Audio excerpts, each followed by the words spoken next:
Bonsoir. Le Forum de Montréal connaît ce soir et demain soir la plus grosse scène de son existence. 375 tonnes d'équipement, 120 haut-parleurs. C'est la scène de Madonna. Madonna, la plus grande rockeuse de l'heure, qui fait fureur partout où elle passe.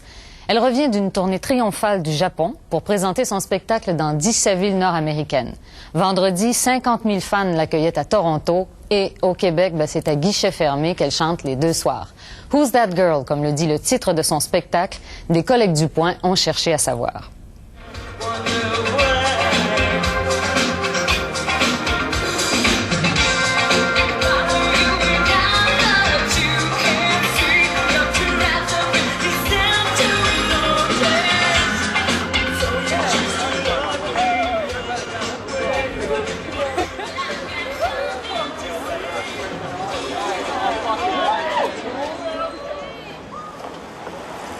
Relaxez, tranquillement, no rush, jette des petits cœurs.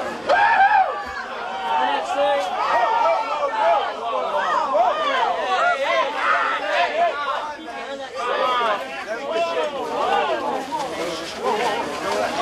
Hey, don't be pushing.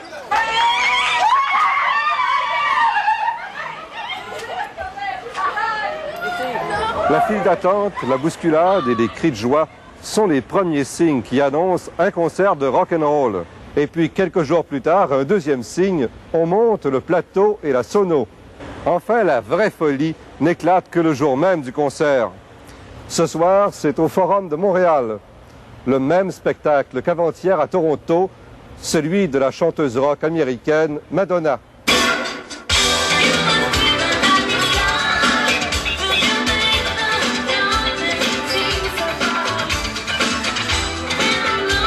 Le spectacle s'intitule « Who's That Girl ?» Qui est cette fille? C'est aussi le titre d'une chanson et du prochain film mettant en vedette Madonna. C'est un autre film, Desperately Seeking Susan, recherche Susan désespérément, qui a fait découvrir au monde que cette femme deviendrait non seulement une superstar de la chanson, mais aussi une vedette de cinéma. Ce film raconte les péripéties d'une jeune femme qui ressemble fort à la véritable Madonna Ciccone, la petite fille d'un immigrant italien, à son arrivée à New York, dans le quartier du East Side. I gotta have him, man. $65. That is the price. Get it. I like the jacket. It used to belong to Jimi Hendrix. Yeah, but I bet he'd love it if I swapped it for the boots. Deal. And there's my picture. C'est en réaction à une éducation catholique très stricte dans une petite ville du Michigan que la jeune Madonna a porté des crucifix comme des bijoux et ses problèmes de jeune fille comme des vidéoclips. Madonna avait juré de conquérir New York et puis le monde. Et c'est à New York que tout s'est joué. À son arrivée dans la métropole américaine, elle voulait être danseuse. Elle avait déjà pris quelques leçons avant d'aller auditionner à la Alvin Ailey Dance Company. Dans cette salle de la compagnie sur Times Square, la future chanteuse tente, comme toutes les autres danseuses, de se tailler une petite place sur la grande scène new-yorkaise. Elle est accueillie et jugée par cette femme, Denise Jefferson, qui est aujourd'hui directrice de l'école de danse Alvin Ailey. At an audition, you can see the special ones. Madame Jefferson affirme qu'elle peut évaluer les candidats en quelques minutes. Même ceux qui n'ont pas beaucoup d'expérience, mais qui observent bien les pas, qui ont le sens de la musique et de la coordination, et aussi ceux qui sont bien décidés. How they watch, how they pick up, how they do the steps, their musicality, their general coordination, their drive, their determination. Those are the key things.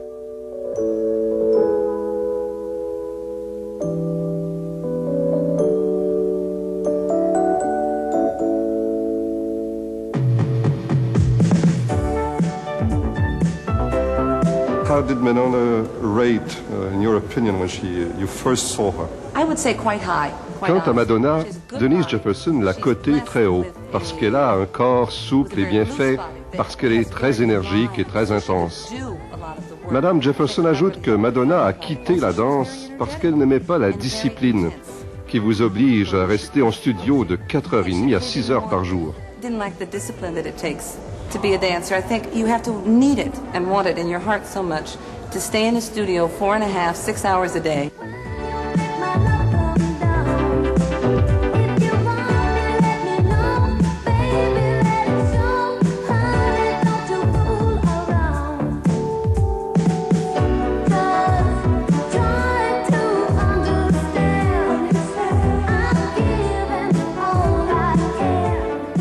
Denise Jefferson, is there anything special to learning dance in New York City? The first word that comes to mind for me is survival. Denise Jefferson nous rappelle que New York ne fait pas la vie facile aux danseurs. Les loyers sont rares et très chers. Même si on a une bourse, on doit quand même travailler parce que tout est si cher. Le défi des danseurs à New York, c'est survivre à l'extérieur du studio. Madonna survit dans un appartement minable de Soho tout en apprenant la musique. Mais elle emploie surtout ses nuits à danser dans les discos de New York, au milieu d'une faune hétérogène qui adopte les idoles proposées par le disc jockey. C'est lui qui fait le programme de la musique, c'est lui qui fait la mode et parfois les stars. Mark Cummins est le premier disc jockey de New York qui a fait passer un ruban de Madonna en discothèque. Succès immédiat. Cummins lui fait la cour en même temps qu'il lui obtient un premier contrat de disque. I mean, you see a lot of young aspiring talent, and when that special one comes, you know it's special.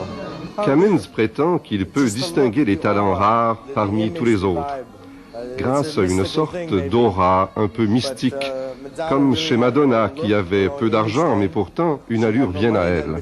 Elle n'avait pas besoin d'acheter du Jean-Paul Gaultier pour créer sa propre mode. She didn't go out and buy Jean-Paul Gaultier, she had her own fashion. And that's what gave her that look.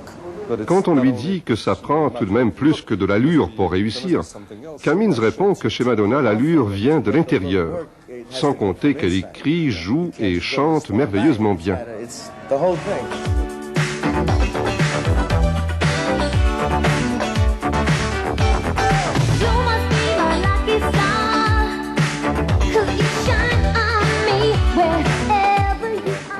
Mark Cummins précise qu'à New York, les disc jockeys travaillent de concert avec les orchestres, les studios et les compagnies de disques et qu'ils connaissent tous les nouveaux courants.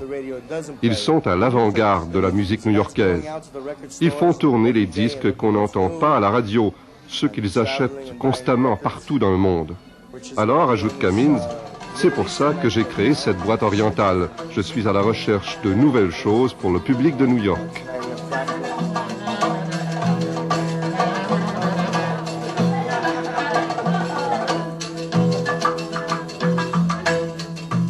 Mais la première inspiration de la jeune Madonna n'a rien d'exotique. Elle vient simplement de la rue et du marché aux puces. Elle propose à toute une génération un nouveau style, le look Madonna, avec bijoux en toque et bout de chapelet, lunettes noires bon marché, bas en résille et soutien-gorge en dentelle pour toute chemise. L'ensemble est d'un débraillé parfaitement étudié. Le tout est ce que les conservateurs haïssent autant que les féministes, sexy. Le succès de Madonna est attribuable à son flair, à son talent, à son entêtement et aussi à la presse. Quand le magazine qui fait autorité en matière de musique populaire à New York, Rolling Stone, a consacré sa une à Madonna, la jeune femme était sur les rails d'une grande carrière. L'auteur de l'article s'appelle Christopher Connelly. I was a little suspicious of her. I think everybody was. She'd had a couple of hits. Connelly reconnaît qu'au tout début, les critiques se méfiaient de Madonna, qui vraiment naviguait à contre-courant avec son allure sexy. D'autres, comme Cyndi Lauper, réussissaient bien sans insister sur la sexualité. C'était comme un retour à l'ère de Marilyn Monroe ou de Marlène Dietrich. Et Connelly ajoute: on a cru que Madonna avait besoin du sexe pour compenser un manque de talent. Eh bien, elle a prouvé qu'on avait tort.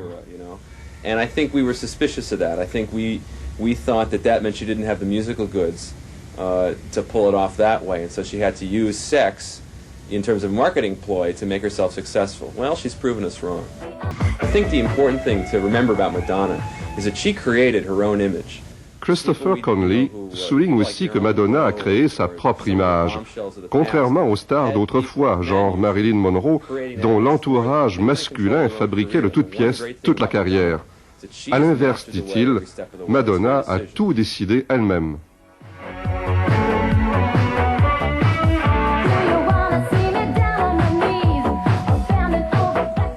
Derrière les modes que nous proposent les superstars, il y a toujours des inspirations, des stylistes. Dans le cas de Madonna, il y a eu Marie-Paul, styliste à New York. Marie-Paul, comment s'est faite votre association entre vous-même et Madonna? Mon association. Votre rencontre? Ça s'est fait ici, tiens, exactement où nous sommes.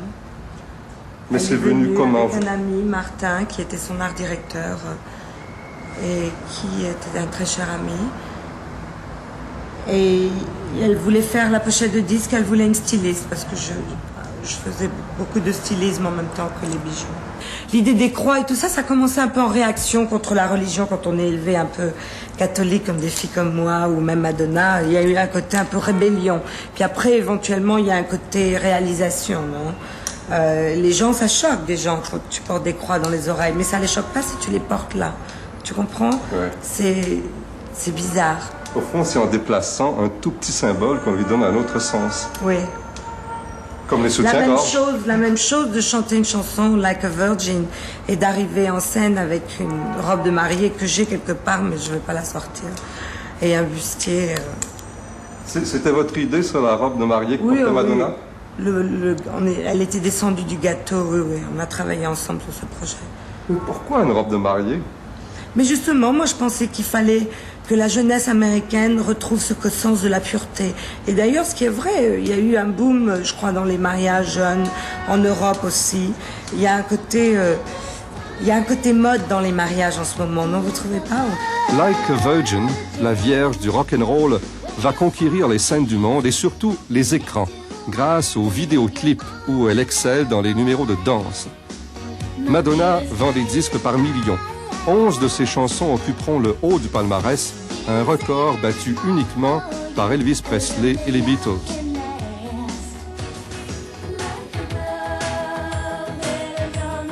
Et puis, au moment où la mode Madonna fait flipper les jeunes filles et pleurer leur mère dans le monde entier, Madonna décide elle-même de changer de style.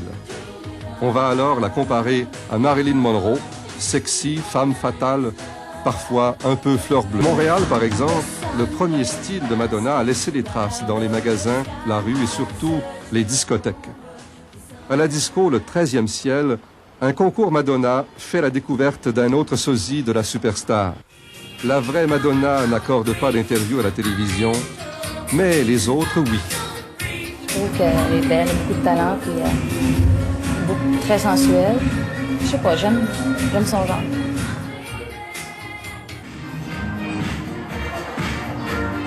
Dans elle, qu'elle est forte, puis elle donne le coup de foncer, tu sais, elle est tripante au bout. Moi, je l'aime bien.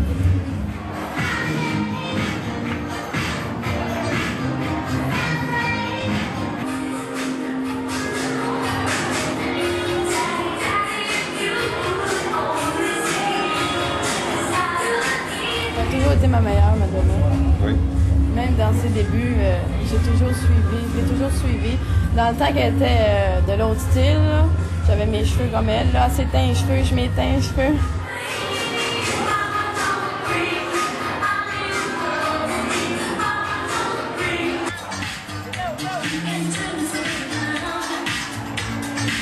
Madonna adore les crucifix, moi aussi, naturellement. Elle les adore à cause qu'elle les trouve sexy, à cause qu'elle avait un homme nu dessus. Moi, c'est pas pour ça. Parce qu'elle les aime.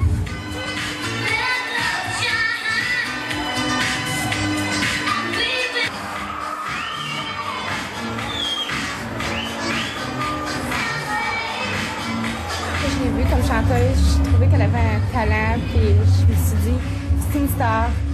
Puis j'étais sûre qu'elle viendrait populaire. Puis j'aime mieux, je l'aime maintenant, mais je trouve qu'avant, je sais pas, elle était plus, elle avait, ses chansons étaient plus faciles à danser, puis il était plus, moi, personnellement, je les aimais mieux avant. Mais a toujours été mon idole, puis je crois que je vais toujours l'aimer. Ce qui attend les fans de Madonna au Forum de Montréal, c'est la chanteuse rock des débuts et aussi la Madonna nouvelle version. Celle qui a digéré New York pour le reste du monde et en a tiré par exemple la Isla Bonita, un vidéoclip qui oscille entre le kitsch américain et le néo-réalisme portoricain. On se quitte sur cette note.